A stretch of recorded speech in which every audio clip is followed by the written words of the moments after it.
Guys, let's get it. We almost at the end of our series. We got 3 more after Brittany. This is Brittany Gargle. This takes place in Canada. Brittany was 18 years old when she was found on March 25th, 2015 on the side of the road near a landfill. And get it, her case went cold for 2 years. For 2 years. Until a selfie cracked her unaliving. So this is Brittany and her friend Cheyenne. Brittany was a very lively person. Everybody loved her. She was very popular. She had a very good home life. Despite the fact of living with just her mom and her stepdad, she had just started reconnecting with her biological father and her new stepmom and her new siblings. Everybody pretty much loved Brittany. She was that girl. She was definitely a vibe. She worked real hard. She had 2 jobs, and she wanted to go into like the food service industry.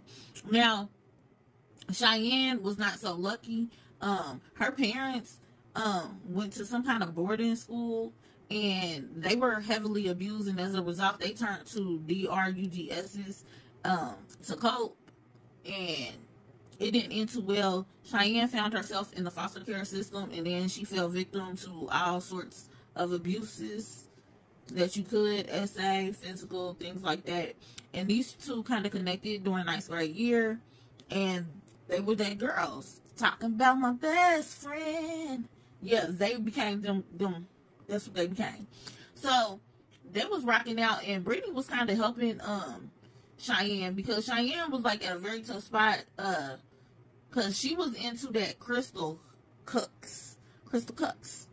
If you know, you know. She was into that. And other DRUGSs to cope with the trauma from her childhood. And, you know, Brittany was like, you know, that's my best friend. And she was kind of helping Cheyenne get away from that. And despite Brittany having this huge schedule, she was like, you know, my friends come first. I only live once. Yellow. Listen, she made everybody in her life feel very important. And now, we get into this night of March 24th. We don't really have a clear time stamp. And this is around the time this picture was taken. Okay?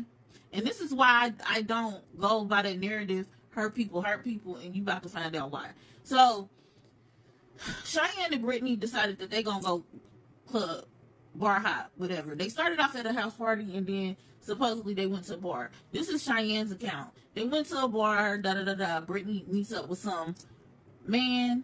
He was, you know, YT. Then, as the night pressed on, Brittany leaves with them. She didn't know where Brittany went. She sent a message to her on Facebook, like, Brittany, where are you? I just need my phone back. She had Brittany's phone. Brittany had hers. I love you, Next morning, Brittany was found on the side of the road. They didn't know who this woman was at the time, so the police, what they did is they released like her tattoos and shit. Cheyenne was the first one to call in. Oh my gosh, that's my best friend. I've been looking for her.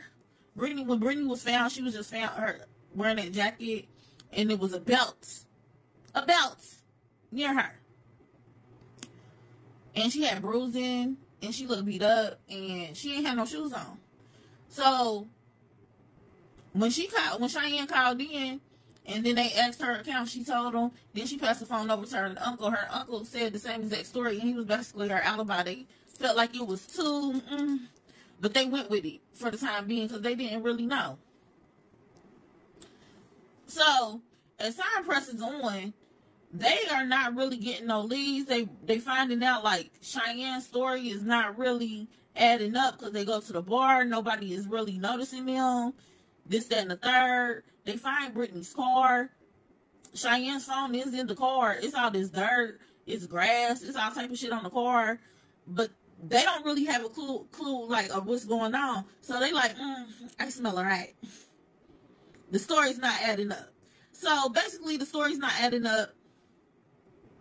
And they weren't able to really pin nothing on Cheyenne. And then you got all this time just passing by. And then I want to say about a year and a half into it, a girl come forward like, look, I've been scared. I've been scared to tell this, but I'm going to tell it. The night that had came through, Cheyenne comes to my house. She was out of it. She was intoxicated. She was elevated. And she said that she hit Brittany over the head with something, and then she just started choking her. She like, I was scared to come forward, but now I'm not scared, and it is what it is. So they like, hold on. So they done ran back to the uncle, and they like, so what's tea? Because we know XYZ. The uncle like, look, she told me to lie for her, but this is what happened. They was in a hotel room with two BLK dudes, and Cheyenne went to the bathroom, and when she came out, they was arguing over some of that white girl, and things came to shove, and Brittany was unalive, and they basically held her up to Cheyenne and told her if she ain't help cover up the body, she gonna be next. So I collaborated a story with her. So it took investigators another 6 months to come over the profile. And it wasn't until, hold on, Cheyenne left this message, hold on, under this picture, that they hit a ding. Hold on. Y'all can pause the reader. I'm going to read it to you. I miss you so much, Bert. I wish heaven had visited ours so I could come see you. But so glad you came and visited me in my dreams last night. Woke up with tears in my eyes. I'm so blessed to have you in my life and had you be a part of my life. Still can't believe those last 2 days were going to be the last 2 days I got to be able to hug you and talk to you and laugh with you. I will cherish and hold all the good memories we've had over the last year since 9th grade until we meet again. Looking forward to the day I see you. Say hello to my mommy up there for me. That dream felt so damn real. And you were out bubbly and happily like you always were. I love you so much, Brittany Jane. Miss you so much. You were too young to go. Gone but never forgotten. You truly were an angel on earth, but I guess God needed you up there. You always believed in me, and I always make you proud, girl. Rest in paradise, my angel. Now, she left this, right? But hold on, under this picture.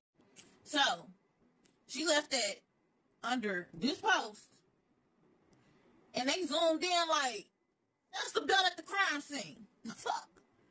Whole time, it was right there in their faces, and they didn't notice it until she left that quote-unquote heartfelt message. So she was just playing in everybody's fucking face, but they kind of knew it was her the whole time. They just didn't have no proof. So when she came in and they questioned her, she wasn't so helpful like she had been all them other times. So they like telling her what it is, and she like, I don't remember. I don't have a clue. I don't know. I don't remember this, that, and the third. So her attorney basically like, because of the trauma inflicted in her life and her heavy drugs use, yeah, she's probably not gonna remember, and that's an adequate thing. So the jury, the judge, they buy it. She went from Red Rum 2 to manslaughter. She only got 7 years. And what's crazy is she was out for a little while, but something went on. She was out for a little while this year in 2024. But something went on in the halfway house, and she went back. Her ass went back to jail. But what's crazy is she didn't even have a reason for unaliving her friend. She never gave a reason. She never gave a fucking reason, other than when she told them, Brittany grabbed her phone and they was in that McDonald's parking lot, and that was the last thing she remembered.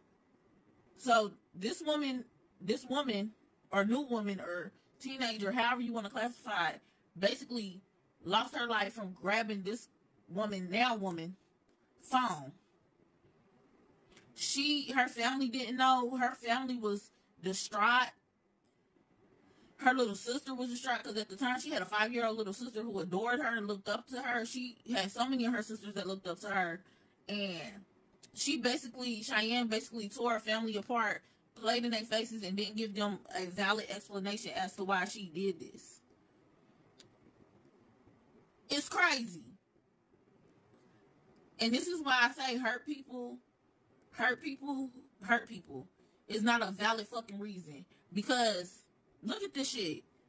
She literally got off, and Brittany ain't getting no revenge, and her family got no justice. Because this girl never got her shit together, and she wouldn't even talk about her abuse or anything that she went to. And as a result, something triggered her so bad that she snapped, and she took this girl's life.